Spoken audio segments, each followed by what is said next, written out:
Bueno, vamos a complicar ahora un poquito la electrólisis. La vamos a hacer con la misma sal, cloruro de sodio, pero esta vez no fundida, sino en solución acuosa. Es decir, vamos a disolver cloruro de sodio en solución acuosa, con lo cual la situación se complica porque antes había un único catión que podía acercarse al cátodo para producir la reacción catódica, que era el sodio más, y ahora tengo otro catión más, que es el protón, que es el que me lo aporta, está aportado por el agua. No vamos a, o sea, en forma práctica se utiliza una solución acuosa de cloruro de sodio con un poquito de ácido para aumentar un poco la conductividad de la solución, como van a ver en el laboratorio. Entonces, aquí tengo las dos posibilidades. En el ánodo también va a haber dos posibilidades. La reacción que se daba antes en la sal fundida, que era el único anión que había, así que era la única posibilidad, pero ahora también se va a poder dar otra reacción, ¿está bien?, que proviene, que es la reacción de oxidación del agua. Fíjense que el agua se oxida a oxígeno en el ánodo. Entonces, lo que tenemos que decidir acá es qué reacción se va a dar de las dos. ¿Se va a dar una reacción de algo que tenga vínculos con las especies del solvente o se va a dar una reacción del soluto, que en este caso es cloruro de sodio? Bueno, por supuesto que eso va a depender del voltaje que yo ponga en mi pila externa, porque si yo le meto mucha energía libre ahí, le inyecto, es posible que se dé todo, ¿está bien? Pero ¿cuál de las dos es más favorable?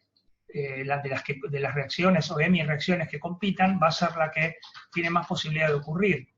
Desde ya les adelanto que el análisis que voy a hacer en un ratito no es lo que termina ocurriendo muchas veces, porque yo voy a hacer un análisis termodinámico, sin embargo, en la realidad se observan también efectos cinéticos. Es decir, que por más que la termodinámica te dice, mira, este es más favorable que este, resulta que este segundo, que era poco favorable para la termodinámica, resulta ser el más rápido por cuestiones cinéticas, y entonces termina dándose el otro. O sea que verdaderamente no se puede saber muy bien cuáles van a ser los procesos que se van a dar en la electrólisis si yo no hago un análisis amplio. ¿Estamos de acuerdo?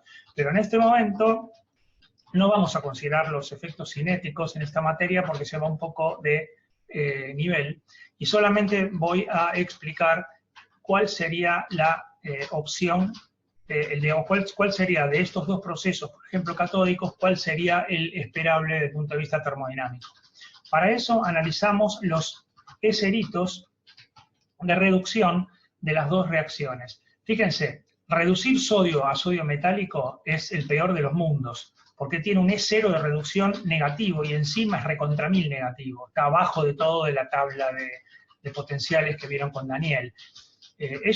Como le decía antes, o sea, a los metales les gusta estar oxidados y para nada les gusta reducirse. Y mucho peor a los alcalinos, digamos, que son los metales de los metales. Entonces, esta es muy poco favorable. Cualquier otra porquería que haya en el medio que se pueda reducir, bueno, se va a dar esa, es evidente. En este caso, la otra que tenemos posibilidad es la reducción de protones a hidrógeno 2. ¿Está bien? Entonces, esa valdría 0 si estuviera a 1 molar los protones, pero para hacerla complicada vamos a hacer solamente una acidulación leve de la solución a un pH 4, entonces este 0 se te mueve a menos 0,25. Cualquiera sea cualquiera sea el caso, digamos que era 1 molar o pH 4, sigue siendo un potencial más favorable que el potencial recontra desfavorable de reducir el metal. Así que es evidente que esto que está pintado azul es la reacción que se selecciona con la termodinámica y es la reacción que ocurre. Esta no ocurre. Fíjense, en una electrólisis de soluciones acuosas ocurre la reducción del agua a hidrógeno. Va a haber burbujitas de hidrógeno en vez de observarse ese metal que yo les decía antes. ¿Está bien? En el ánodo podemos analizar la competencia de estas dos reacciones, que el agua se oxide a oxígeno, o que el cloruro se libere cloro 2. Fíjense acá los E0 de reducción de las dos reacciones son muy parecidos, encima hay que tocarlo un poco porque el pH era 4, así que está en 1,45, así que realmente esto se parece muchísimo, la termodinámica no va a terminar decidiendo nada, y lo que se observa en la realidad es la producción de cloro. Entonces la reacción total va a ser la reducción del agua a hidrógeno y la oxidación del soluto a cloro, medio mezclado. Entonces yo mirando la reacción global va a ser la lisis del ácido clorhídrico. ¿Está bien? Pero sin embargo, ahora si yo te cambio un poco la solución acuosa y te pongo sulfato, es lo mismo que esto, cloruro, en vez de cloruro de sodio es sulfato de sodio. Bueno, ahí nuevamente el sodio no va a querer saber nada con reducirse, entonces va a haber desprendimiento de hidrógeno de la misma forma que antes, pero en el caso anterior yo tenía que el cloruro se oxidaba a cloro, pero acá el sulfato no se oxida fácilmente y entonces pasa a ser activa la oxidación del agua formándose oxígeno 2. O sea que en este caso de esta sal se produce la lisis del agua. Bueno, vamos a ir a la transparencia que sigue, que es el último temita que tenemos, que es hacer cuantitativa la electrólisis. Este es el trabajo verdadero que hizo Faraday, en el que yo les decía al principio, descubrió que la materia tenía naturaleza eléctrica. Faraday elaboró dos leyes que no es otra cosa que tratar a la materia, considerar que la materia reacciona con electrones tal cual como estábamos planteando siempre en estas hemireacciones. Como les decía entonces, vamos a analizar las leyes de Faraday directamente sobre un ejemplo. Tomemos por ejemplo la electrólisis de la sal fundida de cloruro de sodio que vimos al principio. Acá tenemos la reducción del sodio a sodio líquido y la oxidación del cloruro que dé medio mol de cloro 2. Lo que dice Faraday es, ojo que es proporcional a la masa, inversamente proporcional a la MR. Bueno, lo que está diciendo es que la carga que circula es proporcional al número de moles que se haya formado o destruido reactivos o productos. O sea, dicho de otra manera en el ejemplo, por cada mol de electrones que pase, bueno, va a haber un mol de sodio más que hayan desaparecido y va a haber un mol de sodio líquido que se haya formado.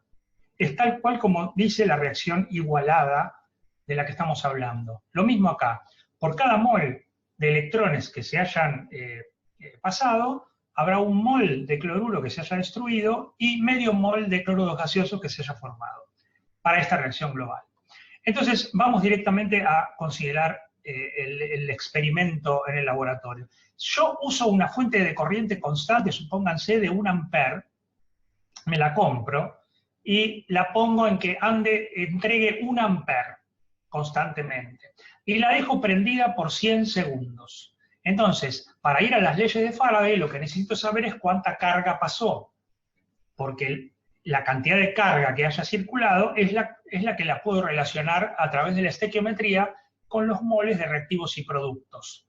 Entonces, para saber la carga, ustedes sabían que la corriente era dQ a d tiempo, por lo tanto la carga será integrar la corriente que haya habido durante un determinado tiempo. Como la corriente acá fue constante, porque hice una cuenta muy fácil, la fuente era de corriente constante, no tengo que integrar, simplemente tengo que multiplicar, ¿está bien? Porque la corriente es constante y sale afuera de la integral. Así que sería corriente por el delta T, o sea, 1 ampere por 100 segundos. Por lo tanto, la carga son 100 coulombs. ¿Estamos de acuerdo? Entonces, si circularon 100 coulombs, yo necesito, para saber las relaciones estequiométricas, tengo que pasar estos 100 coulombs a los moles de carga. Los moles de carga. Y ustedes saben que un mol de carga es el Faraday, que es la constante que aparecía en las leyes de Faraday. Se puso su propio nombre a la constante. No, mentira. Supongo que se lo habrán puesto en honor a él.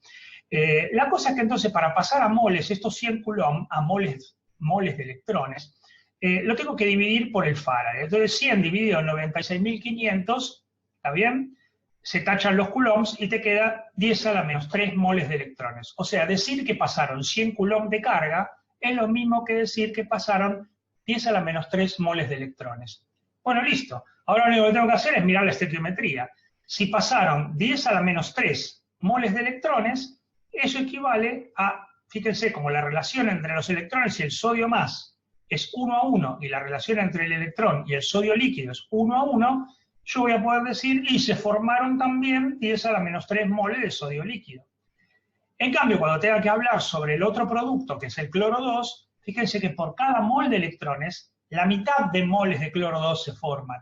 Entonces, como pasaron 10 a la menos 3 moles de electrones acá, ya no se forman 10 a la menos 3 moles de cloro 2, sino la mitad.